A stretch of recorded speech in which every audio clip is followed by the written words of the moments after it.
We were doing Mason's formula, and it can be applied to block diagrams as well as signal flow graphs. Let's do this guy as an example. And I'll talk about this one a little bit more because we did this same block diagram a different way earlier. Let's see how it is using Mason's formula.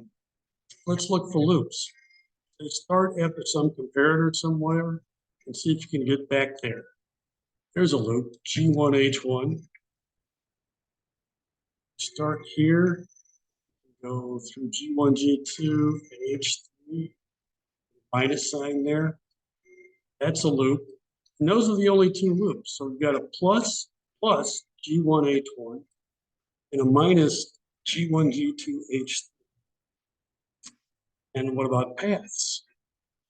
We can go straight on through, so that'll be G1, G2, G3. Or we could go through G1 and then up through H2. Two paths. Both those paths touch both loops. So the minor determinants are just ones. So the numerator is just the sum of the two path gains. So it'd be G1, G2, G3 plus G1, H2. And what about the overall determinant? We had two loops, they both touch. So it's just one minus both, one minus G1, H1 minus a minus G1, G2, H3. There it is. Now see how fairly easy that was with Mason's rule. I'm going to go back a whole bunch of charts did early on here.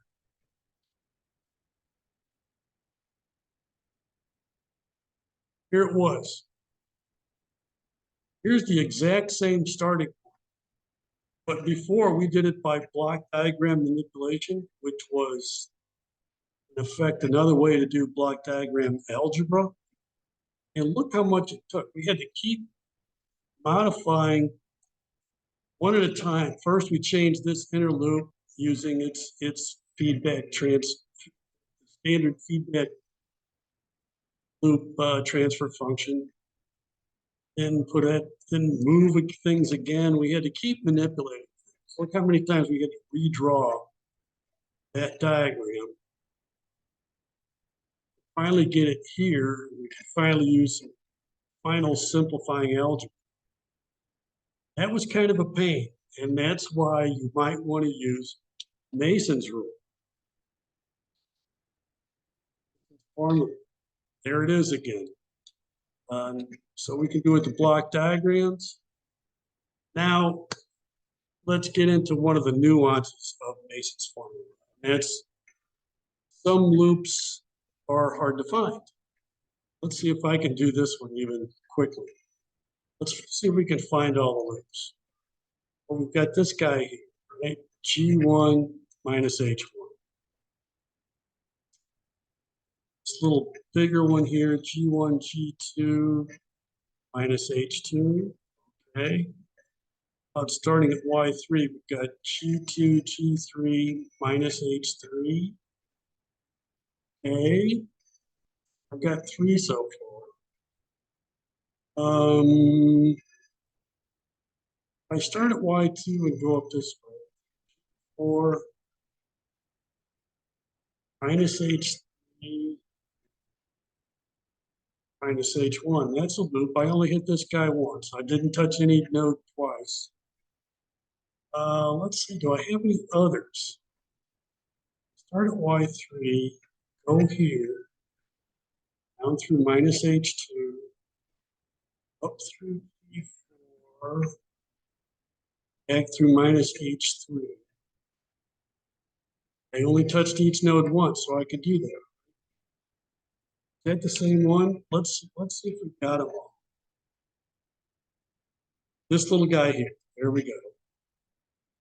G2, G2, G3, H3. There's that loop there. G1, G2, H2. 1, G2, H2, that guy. 4,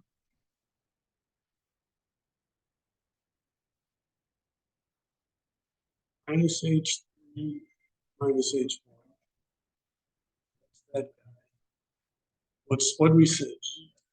H2 or minus H. That's it. That's the 5 loops. They weren't all that easy to find. All of them touch each other. So the overall determinant is just 1 minus all 5. I don't have any pairs or triplets. Get to, let's see, 1 to 5. Oh, well, the forward path gains all the way through G1, G2, G3, and then just G4. And they touch all loops, so I just add those 2 path gains. So there's my overall transfer function. If I were interested in the transfer function from Y1 to Y2, I first need to, well, same overall determinant. Let's see, Y2, its gain is 1. Path gain is 1. It does not touch this loop here, G2, H3. Its minor determinant is 1 minus that product. This thing minus, so it's a plus. So this is delta, and the gain itself was 1.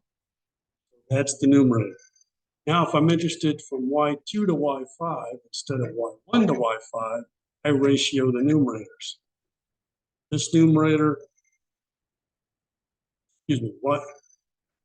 This numerator, the output, over the starting G1, G2, that's the numerator. Numerator becomes I'll do a few more examples of hard to find loops. I'll just save it for another video. I'm running much more than 10 minutes.